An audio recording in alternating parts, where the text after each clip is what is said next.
Ya, puji Tuhan, seperti yang sudah-sudah, kita akan belajar dari apa yang kita sudah lewati bersama, yaitu uh, perjalanan bangsa Israel keluar dari Mesir. Sekarang kita sudah ada, kemarin kita ada di Padang Gurun Sin, sekarang kita akan ada di Refidim. Nah, perjalanan ini melewati dua tempat, ada Dofka dan Alus, tetapi Alkitab tidak begitu mencatat keadaan yang terjadi di Dofka dan Alus karena mungkin tidak ada hal yang begitu menarik di sana untuk diceritakan, sehingga baru kemudian di Refidim Tuhan Alkitab mengisahkan tentang kisah mereka ini. Dan hari ini kita akan berbicara tentang air yang keluar atau memancar keluar dari batu. Dan kita kalau melihat secara jelas di sana bahwa orang Israel ini seperti yang sudah-sudah kalau kita lihat bahwa mereka selalu tidak belajar dari pengalaman mereka selama Tuhan menuntun mereka keluar dari tanah Mesir. Kan kita udah lihat, ketemu musuh, mengeluh. Nggak ada makanan, mengeluh. Nggak ada air, mengeluh.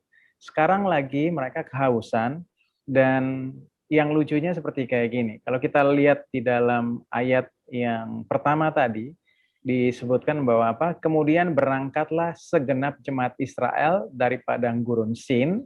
Ya, kemarin kita udah sama-sama belajar bahwa berangkatlah ini berbicara tentang perjalanan yang menyenangkan, karena journey itu adalah sesuatu perjalanan yang menyenangkan. Dan bagaimana sebuah perjalanan yang menyenangkan tidak menjadi sebuah perjalanan yang sangat menyenangkan bagi seseorang yang bersungut-sungut? Karena gini, misalnya kita jalan dengan orang yang kita sayang, tapi karena sifat kita yang moody, kadang-kadang perjalanan yang menyenangkan itu berubah karena bukan keadaan luar, tapi keadaan hati kita yang tidak tenang. Sehingga karena keadaan dan situasi hati kita tidak tenang, maka kita tidak bisa klop atau match dengan situasi yang ada di sekitarnya. Maka banyak orang berkata bahwa sesungguhnya ketika kita ada di dalam kasih karunia Tuhan, baiknya kita mengalami ketenangan dulu di dalam hidup kita, supaya ketenangan yang kita miliki itu akan berimbas keluar. Jadi kita harus perlu tahu bahwa setiap keselamatan yang kita terima, kita harus kerjakan keluar. Keselamatan itu menyangkut damai sejahtera, baik berkat secara jasmani ataupun rohani, kesehatan, kepintaran, apapun yang Tuhan sudah berikan kepada kita melalui Roh Kudus yang menjadi hikmat, maka itu tidak akan membuat kita terpengaruh sama dunia, tetapi justru dengan kekayaan kita, kita bisa mempengaruhi orang lain. Dengan keselamatan yang Tuhan berikan, kita bisa berbuat kepada orang lain. Dengan kebaikan dan kasih yang kita terima dari Tuhan, kita bisa berbagi kepada orang lain. Dengan ilmu, pengetahuan, hikmat yang ada dalam diri kita, kita juga bisa mengembangkan dunia ini ke arah lebih baik. Dan itulah ciri bahwa orang yang hidup dalam kasih karunia, dia work out keselamatan ya yang sudah dia terima di dalam Kristus. Jadi berbicara tentang berangkat saja, itu menunjukkan kepada suatu arti yang cukup luas bahwa Tuhan mau bahwa perjalanan ini di dalam hidup ini adalah bukan perjalanan yang susah payah, tetapi kita mulai merubah pengertian dan paradigma berpikir kita bahwa sesungguhnya seperti orang Israel keluar dari tanah Mesir, demikian pun kita hidup di dunia ini adalah sebuah perjalanan yang menyenangkan. Taruh itu di konsep hati kita, sehingga ketika kita fokus kepada perjalanan yang menyenangkan ini, maka tujuan dan visi misi yang kita targetkan itu tidak akan terpengaruh dengan lingkungan apapun. Bayangkan ini perjalanan yang menyenangkan, tetapi ketika situasi tidak enak, kemudian perjalanan menyenangkan berubah jadi perjalanan yang buruk keadaannya. Nah, ini yang Tuhan tidak pernah mau. Maka di dalam setiap perjalanan keluar dari bangsa Israel keluar dari Mesir, Tuhan mau supaya ini tercatat dari Alkitab, bukan cuma seperti Pastor Ivan selalu bilang bahwa bukan hanya memenuhi Alkitab, tetapi memberikan kita pengertian supaya dalam hidup ini kita juga belajar dan bercermin dengan apa yang terjadi di dalam kehidupan bangsa Israel. Jadi kita harus ingat bahwa di dalam hidup ini kita harus tetap berangkat, ya, tetap move on, jadi tetap maju. Karena ini adalah sebuah perjalanan, maka bukan perhentian, tetapi perjalanan. Ya, perhentian kita ada di akhir, yaitu ketika nanti Tuhan Yesus menjemput kita untuk tinggal bersama-sama di rumah Bapa yang kekal. Dan Ini menjadi pengantar buat kita semua supaya saya merefresh lagi ingatan kita semua bahwa sesungguhnya kita orang percaya tidak pernah diminta Tuhan untuk segera buru-buru ke sorga. Lagian juga kalau diminta buru-buru juga mungkin saudara saya nggak akan ada yang mau gitu. Alasannya banyak kan, suruh berangkat hari ini pasti nggak mau. Kenapa? Karena firman Tuhan bilang apa? Pergilah ke seluruh dunia, jadikanlah seluruh bangsa muridku, baptis mereka dan lain-lain sebagainya. Dan Tuhan tidak pernah bilang, ayo lu pulang ke sorga sekarang.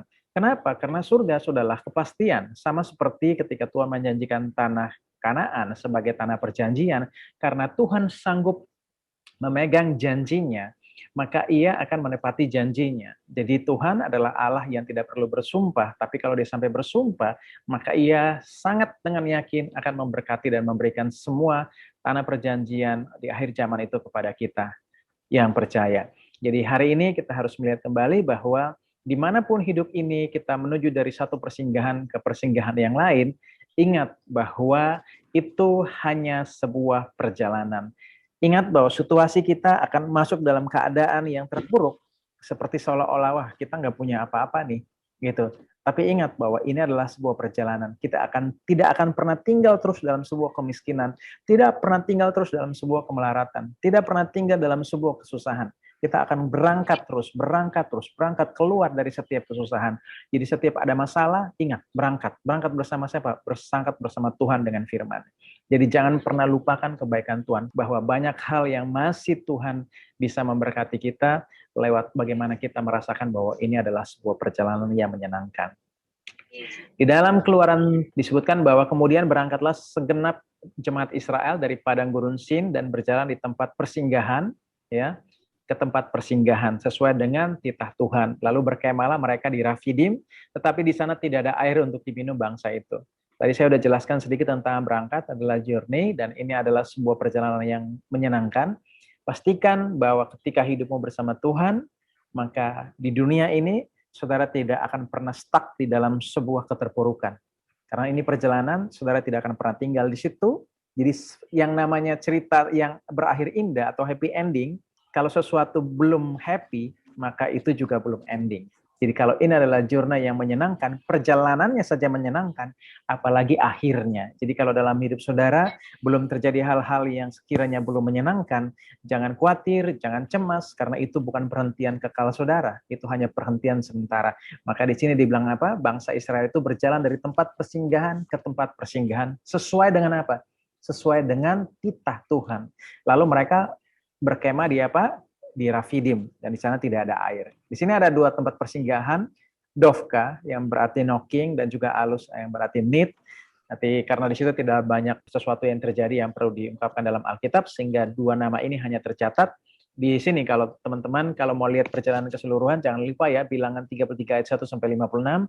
Setiap detail dari tempat-tempat ini dijelaskan di sini. Makanya saya pin terus peta ini dari sejak awal keluar dari tanah Mesir dan sampai hingga masuknya, supaya kita bisa melihat bagaimana mereka ada di tempat ini. Nah, tadi kita lihat di dalam slide tadi bahwa dari tempat persinggahan ke tempat persinggahan dan mereka menuju ke Rafidim, di situ disebutkan apa? Sesuai dengan titah Tuhan. Kalau orang berpikir, gimana caranya ini titah Tuhan tapi nggak ada air, gitu. Masa titah Tuhan, berarti Tuhan mau dong supaya kita berkemah di tempat yang tidak ada air. Tidak, Tuhan tidak pernah meminta orang Israel berkemah ke tempat yang tidak ada air. Tuhan meminta mereka untuk berkemah di Rafidim. Apa arti Rafidim? Ya, resting place, tempat kita mengalami sabat, peristirahatan. Memang Rafidim tidak ada air waktu mereka datang ke tempat itu. Tetapi tujuan Tuhan adalah Tuhan meminta mereka datang ke tempat peristirahatan. Dan nanti ketika mereka beristirahat, seperti biasa, ketika mereka rest, baru Tuhan akan menunjukkan berkat-berkatnya yang luar biasa. Dan inilah yang dialami bangsa itu. Jadi mulailah mereka itu bertengkar dengan Musa. Nah, mereka bertengkar karena mereka tidak melihat kepada yang memerintah mereka. Dengan demikian mereka mencobai Tuhan. Karena mereka, kalau mereka tahu siapa yang memerintah mereka, tentunya mereka akan punya alasan kuat untuk minta tolong kepada yang mengutus mereka. Kan di situ disebut titah Tuhan, bukan titah Musa. Kenapa mereka nggak datang kepada Tuhan, entah dalam versi apapun, mereka mau bersungut-sungut, bertengkar, ataupun memang marah atau apapun, itu sebuah komunikasi ekspresi yang dia mau sampaikan kepada Tuhan, ya dia sampaikan kepada Tuhan. Tapi kenapa kepada Musa? Nah, itu banyak kali sifat pengecut dari budak ketika dia diperbudak oleh sesuatu, apa yang dia buat. Misalnya gini, ya, ketika pemimpinnya, dia tidak setuju dengan keputusan pemimpin dalam sebuah hierarki, organisasi misalnya. Kemudian dia tidak berani datang kepada pemimpinnya, tapi dia bersungut-sungut dengan teman-teman yang lain, dan dia kocok-kocok ini begini. Dan itu namanya apa? Sama aja dia mencobai pemimpinnya, ngerasa bahwa oh, ini pemimpin ini nggak bisa memimpin kami dengan baik. Sehingga apa yang terjadi? Mereka bersungut-sungut, dan bikin chaos dan segala macam, bikin rusuh. Nah, apa yang terjadi ini juga sama di bangsa Israel. Nah, kita juga bisa belajar dari bangsa Israel bahwa ketika kita punya masalah, jangan pernah chaos dengan sesama kita, ya. Tetapi kita datang kepada siapa? Kepada Tuhan. Atau kalau dalam hari ini yang di sini disebutkan bahwa tadi disebutkan bahwa ini titah Tuhan atau ini perintah siapa, maka kita datang kepada pembuat order perintah itu. Nah, apa yang terjadi? Mereka bilang apa? Berikanlah air kepada kami supaya kami dapat minum. Tetapi Musa berkata kepada mereka, mengapa kamu bertengkar dengan aku? Mengapa kamu mencobai Tuhan? Gitu. Lihat di sini, berikanlah air kepada kami. Kepada siapa pantasnya kita minta air? Atau orang Israel minta air? Kepada Tuhan. Karena Musa nggak punya air. Musa hanya diminta untuk menuntun bangsa ini sesuai titah Tuhan. Tetapi ketika mereka mengikuti dia, nggak ada air, mereka nggak datang dengan sikap meminta kepada Tuhan, tapi mereka bersungut-sungut bahkan kepada kepemimpinan Musa. Lihat di sini, sampai kita harus melihat bahwa bagaimana sikap kita meminta air. Kita harus percaya, kita berdoa, dan kita menerima. Kita harus percaya, ya, janji-janji Tuhan bahwa Tuhan akan menjaga kita dan menuntun kita dimanapun kita pergi, walaupun padang tandus dirubahkan jadi taman Tuhan. Jadi ingat hidup ini, bahwa setiap kali kita diberikan kesempatan melihat padang tandus, jangan pernah bilang begini bahwa, keadaan ini bisa bikin gue gawat. Ingat bahwa karena mujizat demi mujizat yang kita lihat setiap hari, setiap waktu dalam kehidupan kita, kita harus ingat bahwa kalau dulu Tuhan mengadakan perkara besar bagi kita, kita harus percaya bahwa di kali lain Tuhan akan mengadakan yang lebih besar lagi daripada yang dahulu. Karena cerita kita, kisah kita harus meningkat. Kalau tendensi film Hollywood aja, dia bisa bikin dari skema sebuah problem yang kecil, memuncak menjadi besar, dan sampai kesudahannya menjadi sebuah happy ending, dan merupakan sebuah kisah yang istimewa. Nah, suatu saat, kita bukan hanya melihat kisah stagnan dalam hidup kita, persoalan yang itu-itu saja, dan seperti mujizatnya, biasa-biasa aja. Makanya kalau kita lihat kesaksian orang lain, kita heran, kita bersyukur, dan kita bilang, wah hebat ya, gitu. Kenapa itu nggak terjadi sama kita? Kenapa? Karena hanya hal kecil aja kita udah ngomel, nggak setia. Gimana Tuhan mau izinkan kita melihat dan juga mengalami perkara besar. Jadi di sini kita belajar bahwa ketika mereka mengalami keadaan ini, mereka menganggap ini pencobaan, dan mereka mencobai Tuhan dengan cara apa? Dengan menganggap bahwa seolah-olah Tuhan tidak ada dengan mereka di situ. Kemudian hauslah bangsa itu akan air, ya. Di sana bersungut-sungutlah bangsa itu kepada Musa dan berkata, mengapa pula engkau memimpin kami keluar dari Mesir untuk membunuh kami, anak-anak kami dan ternak kami dengan kehausan. Di sini lihat ya, kalau kita belajar dari orang-orang Israel ini, kalau misalnya masih masalah tentang lapar, mungkin mereka masih bisa tahan lapar. Tapi kalau haus, hampir semua orang di dunia kalau udah haus sudah nggak bisa gitu ya. Istilahnya dehidrasi, dan itu membuat otak dan juga paru-paru jantung memompa dengan susah payah, dan ini akan membuat orang pasti akan, kalau bahasa ketimuran bilang, mulai mengong atau sinting. Tetapi apa yang terjadi? Lihat baik-baik, kan udah tahu, kan kita udah tahu sama-sama ya. Orang Israel kalau kita lihat di dalam kisah ini, kita juga tahu sama-sama, sama seperti orang Israel, mereka juga tahu bahwa mereka ini ada di mana? Di mall, di danau, atau di tepi laut. Mereka tahu mereka ini ada di padang gurun. Ya sudah pasti di padang gurun tidak ada air, gitu. Iya kan? Udah pasti di padang gurun tidak ada air. Kenapa udah tahu udah tidak ada air, terus bersungguh-sungguh tidak ada air, gitu. Kenapa tidak meminta kepada yang menuntun kita ke sini? Tuhan, kalau aku tahu bahwa Engkau yang menuntun aku sampai di detik ini, dan hari ini nggak punya uang di kantong, aku percaya bahwa Tuhan yang akan menyediakan bagiku. Nah, bukan kita nyalain suami ini gara-gara lu nggak mau kerja sih. Ya bukan itu juga, memang harus kerja. Tapi jangan menyalahkan berlebihan juga gitu. Mulai nyalain istri lu yang boros. Gitu, lu yang pelit, lu yang boros, lu yang pelit, lu yang boros gitu. Nah, itu jadi pertengkaran. Ya anak-anak jadi dimarahin. Segala yang bantu di rumah diomelin. Segala sesuatu karyawan-karyawan di kantor diomelin. Nah, ini yang akan menyebabkan apa yang terjadi. Kita merasa bahwa ketika kita merasa bahwa ini tidak menjadi destinasi akhir kita, maka kita tahu di tempat di mana Tuhan menuntun kita sesuai dengan titanya, kita harus meminta penyediaan air kepada siapa? Kepada Tuhan yang menyediakan. Supaya kita tahu bahwa Tuhan yang selalu menuntun dan menjaga kita. Di sini lihat bahwa jangan pernah bersungut. Saya sudah lalu bilang bahwa bersungut adalah roh perbudakan. Dan ini padang gurun, sudah jelas tidak ada air. Jadi mereka bermasalah dengan Tuhan dan bukan dengan air. Sampai sini teman-teman mengerti ya? Ketika kita melihat bahwa ini padang gurun dan kita bersungut-sungut, maka sesungguhnya kita bukan bermasalah dengan air, tapi kita bermasalah dengan Tuhan. Kalau kita nggak punya sesuatu untuk dimakan, diminum, dipakai, atau digunakan hari ini, dan kita marah, berarti masalahnya bukan tentang kita punya masalah keuangan, kita punya masalah rumah tangga. Bukan itu. Tapi kita punya masalah dengan Tuhan yang harus kita perbaiki.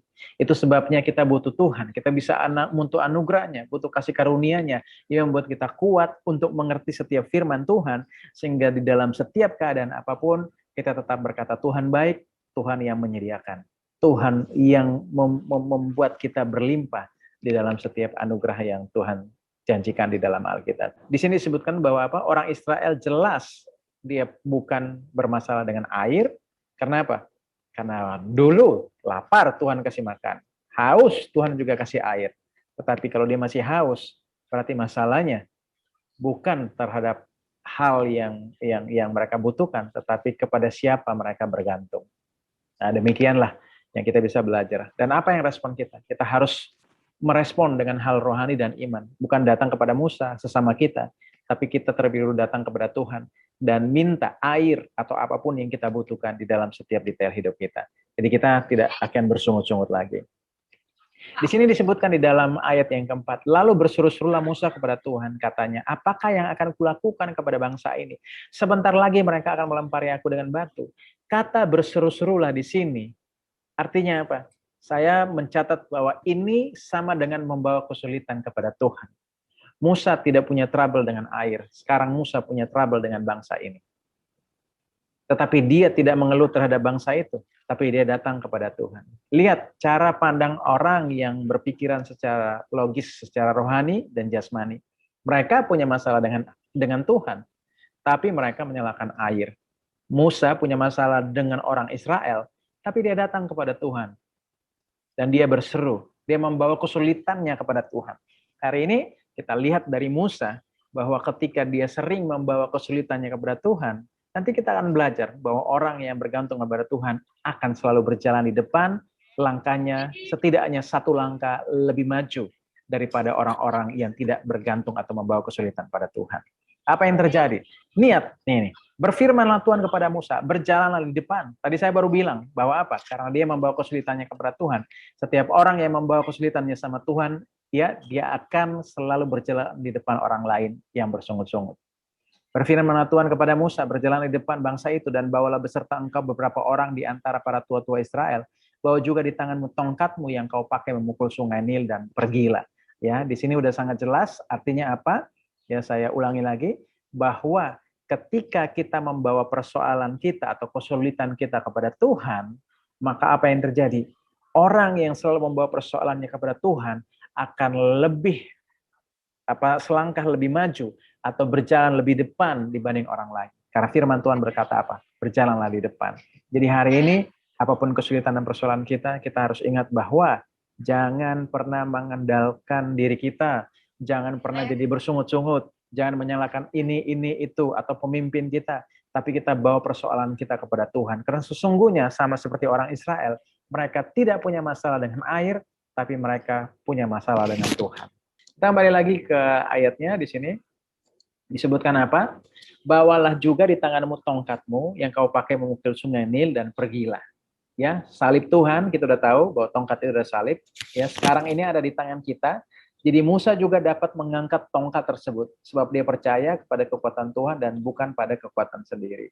Di sini disebutkan apa? Maka aku akan berdiri di sana depanmu di atas gunung batu di Horeb dan haruslah kau pukul batu itu. Kalau kita lihat di sini bahwa setiap orang yang membawa persoalannya kepada Tuhan, mereka bukan cuma hanya melangkah satu langkah lebih depan daripada orang-orang yang tidak membawa persoalan kepada Tuhan, tapi Tuhan juga yang menuntun mereka berjalan di depan mereka atau berdiri di depan mereka yang dapat membuka jalan bagi mereka. Dan ini keyakinan kita supaya kita tidak pernah bersungut-sungut ataupun melihat hal-hal yang lain. Dan kalau kita tahu bahwa kata bangkit berdiri di sini itu berbicara tentang bangkit dan membela perkara. Ya, jadi berdiri artinya bangkit dan membela perkara. Ketika Musa membawa persoalannya kepada Tuhan, maka Tuhan yang berdiri dan yang bangkit dan membela perkara Musa terhadap orang Israel. Jadi sesungguhnya hanya karena Musa membawa persoalannya kepada Tuhan, maka Tuhan menolong Musa dan kemudian bisa memberi minum kepada orang Israel. Jadi Tuhan sesungguhnya menolong orang Israel, tetapi lewat Musa, lewat orang-orang yang membawa persoalannya kepada Tuhan. Jadi siapapun yang membawa persoalannya kepada Tuhan, maka Tuhan akan pakai dia sebagai pemimpin, sebagai leader, sebagai yang akan memberkati orang lain. Kenapa demikian? Karena kalau misalnya kita tahu bahwa kita selalu membawa persoalan sama Tuhan, maka Tuhan akan memberkati kita terlebih dahulu. Tuhan akan membiarkan kita berjalan lebih dulu, dan kemudian kita akan melihat Tuhan bangkit dan membela perkara kita. Tuhan akan membiarkan kita melakukan pekerjaan-pekerjaan yang besar. Dan apa yang terjadi? Kita akan bisa memberi minum kepada bangsa-bangsa. Dan ini yang dilakukan oleh Musa. Bahwa ketika firman Tuhan berkata, aku akan berdiri di sana depanmu di atas gunung batu di Horeb, haruslah kau pukul gunung batu itu, dan dari dalamnya akan keluar air sehingga bangsa itu dapat minum. Demikianlah diperbuat Musa di depan mata tua-tua Israel. Di depan mata. Maksudnya apa? Kita menunjukkan demikian. Supaya mereka melihat bahwa Tuhan yang menolong mereka.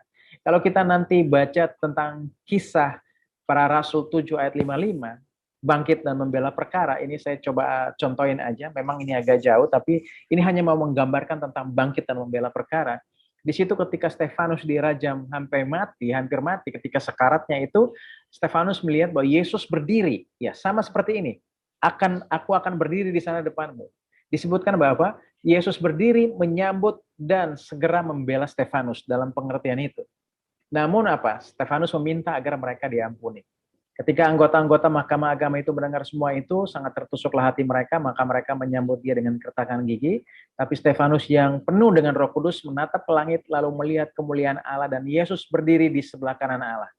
Sesungguhnya kata Yesus berdiri di sebelah kanan Allah sama seperti perkataan firman Tuhan yang tadi bahwa aku akan berdiri di gunung batu di Horeb.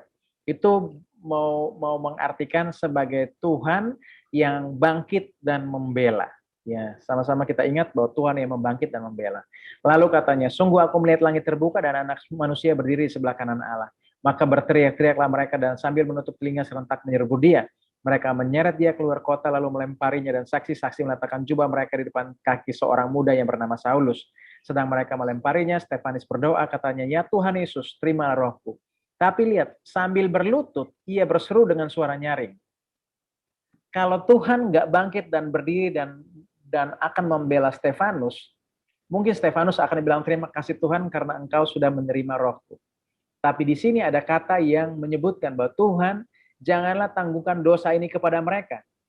Dan dengan perkataan itu meninggallah dia. Ini bukan hanya berbicara tentang hati yang mengampuni seperti yang dimiliki Kristus kepada Stefanus, tetapi mengingat tentang bahwa Tuhan sudah berdiri, artinya di saat yang sama, Tuhan bisa membalaskan apa yang terjadi kepada Stefanus. Karena apa?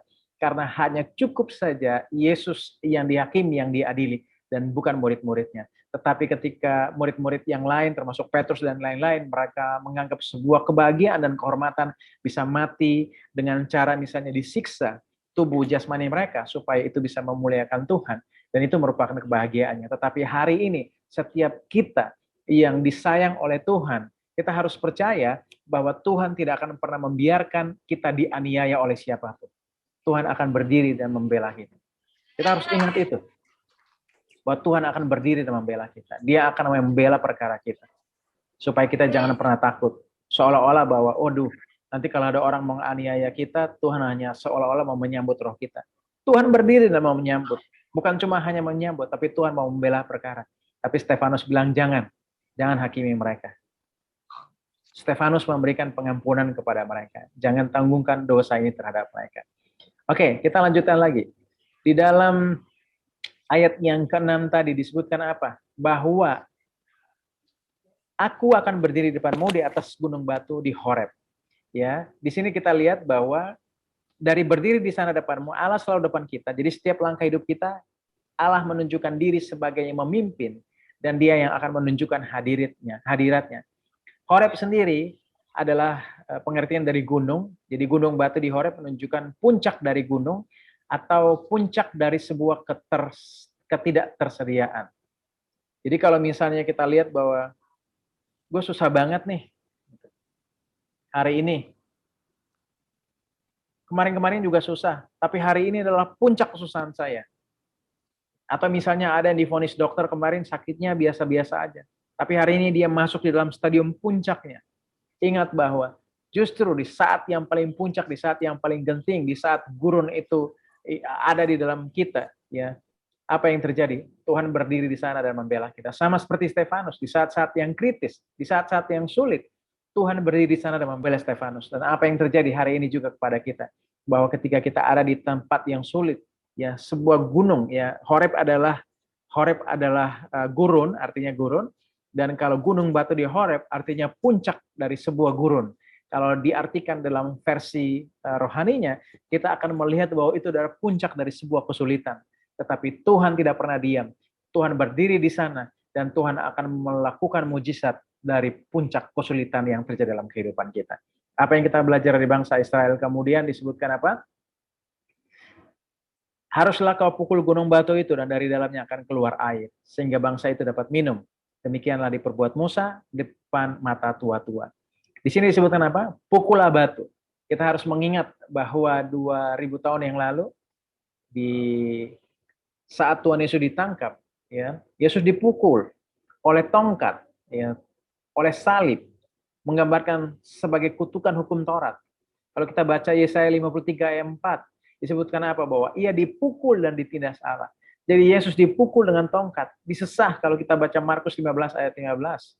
Tapi ingat bahwa Yesus hanya sekali menerima pukulan. Makanya kalau teman-teman pernah ingat bahwa kenapa akhirnya Musa tidak boleh lagi masuk ke tanah perjanjian karena di kisah lain Musa memukul lagi batu itu padahal Allah hanya berbicara kepada Musa bahwa jangan pukul batu itu tapi hanya berbicara kepadanya tapi malah Musa pukul. Kenapa? Karena Yesus hanya menanggung penghukuman satu kali untuk selama-lamanya. Sehingga apa yang terjadi? Ketika lain waktu kita datang, kita tidak membawa hukum Taurat untuk memukul Yesus atau menghukum Yesus lagi. Atau menghukum sesama kita dengan hukum Taurat atau menghakimi mereka lagi. Tetapi apa yang terjadi? Ketika kita datang kepada Tuhan, kita hanya meminta, berdoa, maka kita akan menerima air kehidupan itu. Lihat di dalam ayat tadi disebutkan apa? Haruslah kau pukul gunung batu itu dan dari dalamnya akan keluar air sehingga bangsa itu dapat minum. Demikian diperbuat Musa di depan mata tua-tua Israel. Apa yang terjadi? Musa memukul gunung batu itu. Gunung batu berbicara tentang Yesus dan dari Yesus keluar mata air kehidupan. Di sini kita lihat Musa hanya memberi minum satu bangsa, tetapi Kristus oleh anugerahnya memberi minum bangsa-bangsa. Itu perbedaannya dan luar biasa. Dan hari ini kita belajar bahwa ketika Musa memukul gunung batu satu kali untuk selamanya, sama seperti ketika Yesus menanggung kutukan hukum Taurat satu kali untuk selamanya, maka kita datang kepada Tuhan, tidak akan memukulnya lagi supaya dari dirinya keluar air dan darah yang membuat minum kepada kita. Tapi hari ini, ketika dulu sekali untuk selamanya, air dan darah itu terus memancar terus-menerus. Air kehidupan adalah air yang hidup yang terus memancar terus-menerus. Dan hari ini kita tidak memukulnya lagi, tapi kita hanya datang dan meminta, dan Dia akan memberikan kepadamu. Puji Tuhan. Lihatlah, ya dalam Keluaran 17 ayat 7, dinamai tempat itu Masa dan Meriba. Kenapa? Oleh karena orang Israel telah bertengkar, dan oleh karena mereka telah mencobai Tuhan dengan mengatakan, adakah Tuhan di tengah-tengah kita atau tidak? Masa berbicara tentang cobaan, dan Meriba berbicara tentang pertengkaran. Yang jadi masalah di sini adalah apa? Bukan tidak ada air, tapi adakah Tuhan di tengah kita. Jadi mereka tidak bermasalah dengan air, tapi sesungguhnya mereka bermasalah dengan Tuhan. Nah, apa yang terjadi yang kita bisa belajar hari ini? Bahwa sesungguhnya Tuhan mau supaya kita punya hubungan dengan Dia. Supaya kita bisa mengerti bahwa sesungguhnya kalau kita butuh air, maka kita datang kepada Tuhan.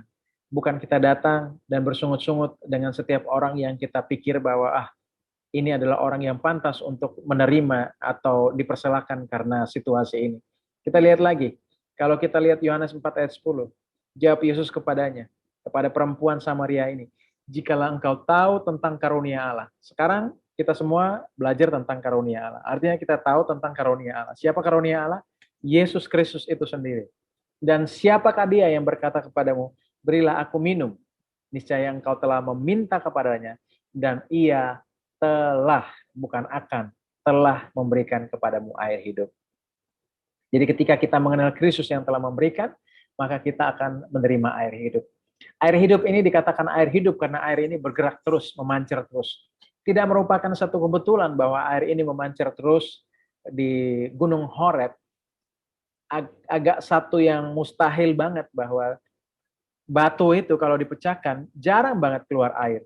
Tetapi apa yang terjadi? Tuhan bisa melakukan mujizat yang luar biasa, yaitu apa yang dilakukan? Dia memukul gunung batu dan gunung batu itu bisa mengeluarkan air. Itu mujizat yang dahsyat sekali. Dan lebih daripada itu menggambarkan bahwa Yesus sebagai gunung batu yang akan memancarkan keluar air kehidupan kepada kita setiap yang haus, yang rindu untuk dipuaskan. Puji Tuhan. Dan di sini kita akan belajar juga bahwa ketika kita datang kepada Tuhan, maka kita akan mengalami sesuatu yang istimewa. Karena ini adalah sebuah perjalanan. Artinya kita tidak akan pernah mengalami hal-hal yang buruk selama-lamanya. Kita hanya melewatinya, tapi kita tidak akan pernah tinggal di dalam persoalan itu untuk selama-lamanya. Kita lihat kesimpulan hari ini, bahwa yang pertama, kita belajar bahwa journey adalah perjalanan yang menyenangkan bersama Allah. Apalagi ini titah Tuhan. Tuhan, kita tahu bahwa tidak secara kebetulan kita hidup di dunia. Berarti kita hidup karena firman Tuhan ada dalam kita. Berarti ketika Tuhan mengutus kita ke dunia ini, maka apa yang terjadi? Kita tahu bahwa ini adalah perjalanan yang menyenangkan. Walaupun seolah-olah kita diutus di tengah-tengah serigala, tapi kita harus tahu bahwa ini adalah perjalanan yang menyenangkan. Kemudian, kalau sesuatu tidak kita ketemui dalam hidup ini, seperti orang Israel tidak bertemu air, kita mungkin tidak bertemu dengan orang-orang yang tepat untuk membuat kita lebih baik, atau channel-channel yang baik membuat supaya kita bisa mampu untuk mendapatkan kans atau kesempatan berbisnis lebih baik ke depan. Ingat bahwa itu bukan berarti tidak ada mereka, tetapi itu adalah tentang ketiadaan Tuhan di dalam hidup kita. Mungkin kita butuh uang, butuh makan, butuh minum seperti orang Israel. Bukan masalah hal-hal yang tidak kita temui itu yang tidak ada, tetapi sesungguhnya Tuhan yang belum ada atau belum kita yakini ada dalam kehidupan kita. Jadi sesungguhnya bukan Tuhan tidak ada. Tuhan ada bersama-sama dengan orang Israel, tapi orang Israel tidak merasakan bahwa Tuhan ada bersama mereka. Ingat bahwa walaupun kita tidak bisa melihat, bukan berarti Tuhan tidak bekerja. Orang Israel tidak melihat Tuhan di masa-masa mereka kesusahan air, tapi Tuhan tetap bekerja untuk memberikan mereka air. Dan Tuhan hanya berbicara kepada mereka yang membawa persoalannya kepada Tuhan, itu kepada Musa. Dan Musa berjalan maju, ya berjalan mendahului yang lain. Karena apa? Orang yang berdoa selalu akan berjalan mendahului yang lain, dan Tuhan akan berdiri di depan mereka. Lihat bahwa ketika respon kita berseru, berdoa, berkata pada batu karang, kita tidak mencoba untuk memukul atau mencobanya lagi. Sebab ia hanya satu kali menanggung pukulan dan hukuman kita satu kali untuk selama-lamanya. Jadi batu karang kita adalah Kristus. Darinya akan keluar air atau firman yang mengalirkan kuasa Roh Kudus. Terus menerus sehingga kita tidak pernah haus lagi. Kita terus menerus minum daripadanya. Dan kalau kita mungkin di dalam hidup ini merasa bahwa kok saya kadang-kadang ngerasa haus ya. Bukannya kalau kita minum firman, kita tidak akan haus selama-lamanya. Ingat bahwa kebutuhan akan minum bukan hanya sekali, tetapi terus-menerus. Supaya apa? Kita jangan hanya seperti pernah mengecap saja, tetapi kita minum terus-menerus supaya kita terus-menerus kuat. Kenapa disebut juga air hidup, air yang bergerak? Di Horeb, ya, gunung batu Horeb itu tetap di sana dan Musa menghampirinya. Tapi sekarang berbeda. Saudara, tidak sama seperti Musa dan orang Israel mencari air di gunung batu, tetapi batu karang yaitu Kristus yang sekarang mengikuti kita. Kalau kita baca ayatnya dalam 1 Korintus 10 ayat 4 disebut apa? Dan mereka semua minum minuman rohani yang sama. Sebab mereka minum dari batu karang rohani yang merahnya disebut apa? Yang mengikuti mereka.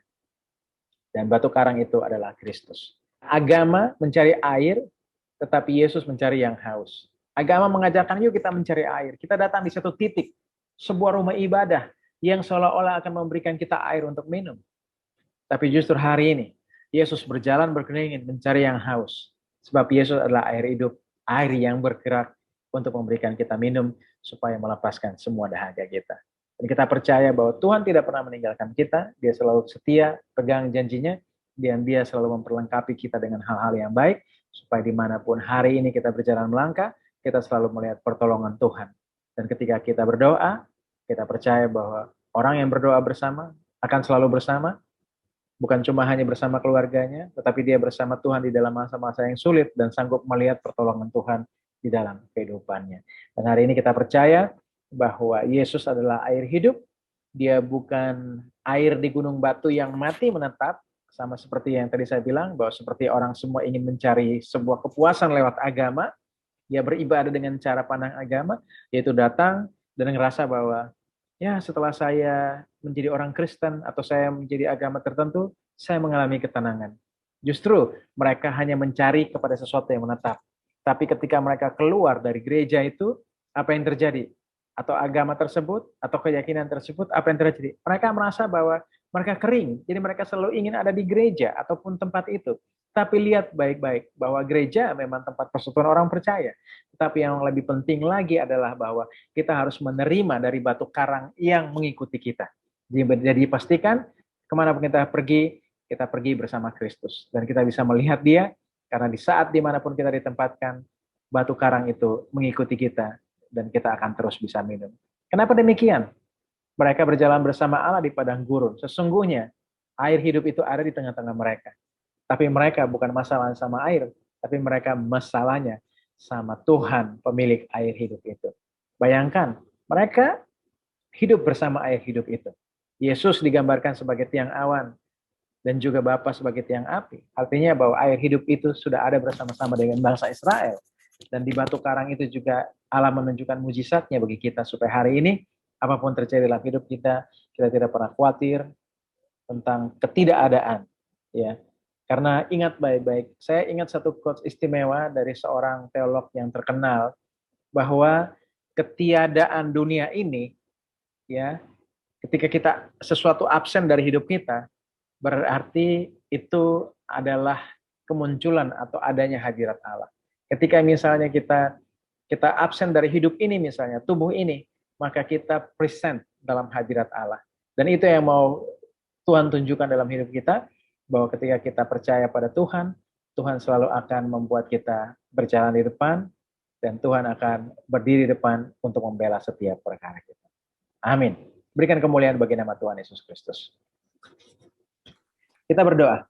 Bapa dalam surga, kita sudah mendengar firman-Mu Tuhan, kami sudah mendengarkan firman-Mu, hari ini kami belajar tentang kebaikan Tuhan, bahwa sesungguhnya air hidup itu berjalan menemani bangsa Israel kemanapun bangsa Israel pergi. Tapi bangsa Israel ketika membutuhkan sesuatu, dia sesungguhnya tidak bermasalah dengan kebutuhan mereka, tapi sesungguhnya mereka bermasalah kepada penyedia kebutuhan mereka. Mereka tidak mau punya respon bahwa mereka harus berdoa, membawa persoalannya kepada Tuhan sama seperti Musa, membawa persoalannya kepada Tuhan sehingga Tuhan memimpin mereka satu langkah lebih maju daripada orang-orang yang tidak berdoa dan berharap dan yang tidak membawa persoalan sama Tuhan. Dan kami percaya Tuhan, bahwa ketika Engkau mengizinkan mereka sesuai titah-Mu, bukan datang ke padang gurun, tetapi datang ke tempat istirahat.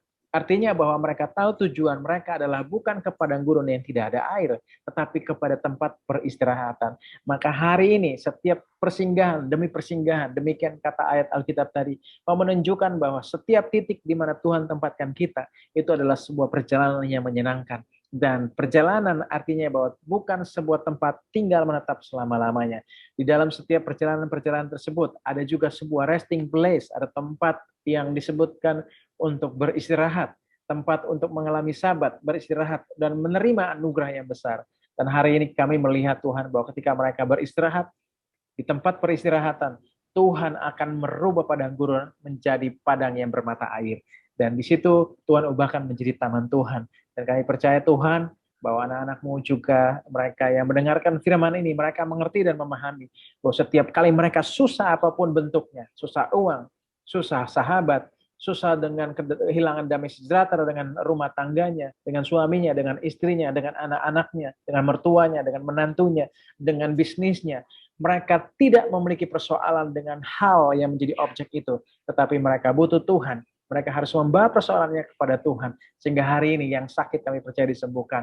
Yang beban berat, yang berputus asa, mereka akan diberikan jalan keluar. Dan mereka akan diberikan air sehingga mereka akan minum dan mereka tidak akan pernah haus lagi untuk selama-lamanya. Dan mereka tidak akan pernah khawatir karena walaupun Tuhan menitahkan mereka melewati tempat kering, tetapi ada batu karang yang hidup, yaitu Yesus Kristus, air hidup yang berjalan mengikuti mereka. Sama seperti Allah bergerak berjalan dari tanah Goshen menuntun sampai tanah perjanjian. Demikianlah air hidup berjalan bersama-sama dengan bangsa Israel. Tapi ketika mereka lapar dan haus, mereka tidak sanggup melihat Allah. Mereka hanya bersungut-sungut.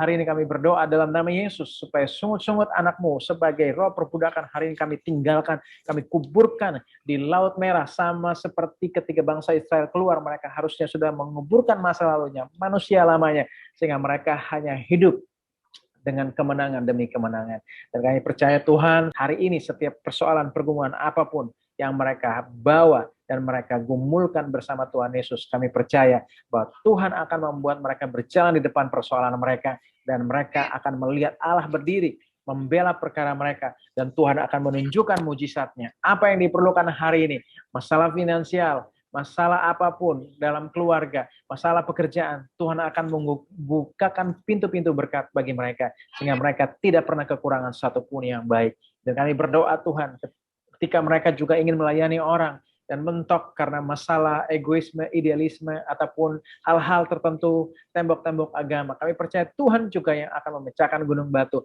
memberikan minum kepada bangsa-bangsa. Dan kami percaya Tuhan seperti Tuhan, Engkau izinkan firman-Mu terjadi kepada bangsa Israel, dan Engkau menyatakan bahwa Musa memberi minum bangsa. Kami percaya anak-anak-Mu yang ada, yang mendengar firman Tuhan hari ini, walaupun lewat streaming, kami percaya Tuhan, bahwa mereka juga akan memberi minum kepada bangsa-bangsa. Karena mereka mengenal karunia Allah. Dan kepada siapa mereka meminta air, yaitu Yesus Kristus, maka mereka tidak akan haus lagi, karena mereka telah mendapatkannya. Dan kami percaya Tuhan, hidup mereka berkemenangan, tidak kekurangan satupun yang baik. Dalam nama Yesus kami berdoa dan mengucap syukur. Sama-sama kita katakan, amin. Puji Tuhan.